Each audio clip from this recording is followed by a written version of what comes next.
যে এই বছরটা মিস হতো বা তামিম ভাইয়ের কারণে হওয়া এবং যেই ঢুকুক বাংলাদেশ টিমে বাংলাদেশ জন্য রেজাল্ট করে এটাই সবচেয়ে বড় বিষয়। আমার তো চোখ অবশ্যই থাকবে, সেই জন্য খেলতেছি, ভালো করার চেষ্টা করছি। না দেখেন, যেই ঢুকুক বাংলাদেশ টিমে বাংলাদেশ জন্য রেজাল্ট করে এটাই সবচেয়ে বড় বিষয়। যেই ঢুকুক, আমি ঢুকি বা মোসাদ্দেক বা এক্স ওয়াই যে ঢুকুক, সেই জন্য ভালো করে বাংলাদেশ টিমের জন্য, সেটাই আমাদের প্রত্যাশা সবসময় থাকবে। আমার তো চোখ অবশ্যই থাকবে, সেই জন্য খেলতেছি, ভালো করার চেষ্টা করছি। এবার না হলো নেক্সট হবে, নেক্সট না হলে পরবর্তী হবে, বাট হালকা আমার ছাড়বো না ইনশাল্লাহ, যতদিন পর্যন্ত ক্যারিয়ার আছে আমার।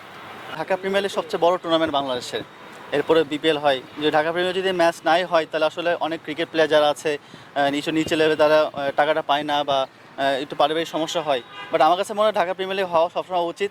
এবার না হলেও আমার কাছে মনে হয় যে এই বছরটা মিস হতো বাট তামিম ভাইয়ের কারণে হওয়া, এবং আলহামদুলিল্লাহ আমরা খুবই প্লিজ যে টুর্নামেন্টটা হচ্ছে। এটা যে যেমনই হোক না কেন, টুর্নামেন্টটা হওয়াটা ইম্পর্টেন্ট। শিওর যে মোহামেডান ছাড়া এখন পর্যন্ত ওরা ওরকম প্রতিপক্ষ পায় না এখন পর্যন্ত, তো তারা আমাদের সাথে ফেস করবে। আমরাও লাস্ট ইয়ার চ্যাম্পিয়ন ছিলাম, আমরা কিন্তু দুটা ম্যাচ কাটালো করার জন্য আমরা পিছিয়ে পড়েছি, যে ছোটো ম্যাচ, ছোটো ওভারে খেলা ছিল। তো আমাদের প্রস্তুতি অনেক ভালো, ওভারঅল 5টা ম্যাচে বলতে পারি আমরা খুব ভালো ব্যাটিং লাইন ভালো করছি, বলিংও ভালো করতেছি। হোপফুল ইনশাল্লাহ কালকে ম্যাচটা আমাদের খুব ভালো যাবে, এবং প্রাইম ব্যাংকও জানে যে কারোর সাথে খেলা, তো ওরাও আর কি প্রস্তুতি এভাবে নেবে, আমরাও নিচ্ছি। তো কালকে ডিসাইডার হবে, অ্যাটলিস্ট কালকে ডিসাইডার হবে যে আসলে চ্যাম্পিয়নটা কী হবে আর কি, কারণ হেড টু হেড তো লাস্ট পর্যন্ত যদি যাই পর্যন্ত, তো হেড টু হেডটাই বেশি কাউন্ট হবে। আসলে আমাদের এখনও চ্যাম্পিয়ন হওয়ার চান্স এখনও আছে।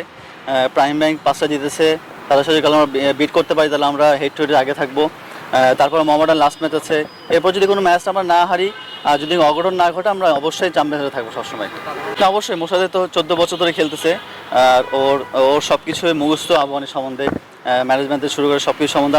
আমার সেকেন্ড ইয়ার, আর ও টিম লিডার হিসেবে খুব ভালো, ও খুবই ফ্রিডম দেয় সবাইকে, যে যার মতো করে খেলতে পারে এবং অনেক অনেক ফ্রিডম দেয়।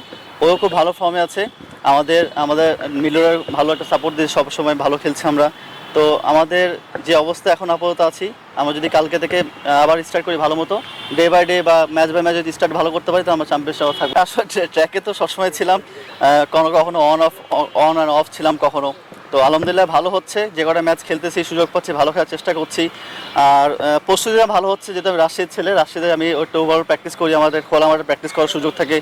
আসলে মিরপুর অনেক গ্যাদারিং হয়ে যায়, প্র্যাকটিসের সুযোগটা ওভাবে হয় না, সময়টা স্বল্প থাকে। রাজশাহীতে প্র্যাকটিসটা অনেক মন ভরে করতে পারি, সময় নিয়ে করতে পারি, হয়তো রেজাল্টটা এখন আসতেছে। হোপফুলি আরও একটু ভালো চেষ্টা করছি ভালো খেলার জন্য।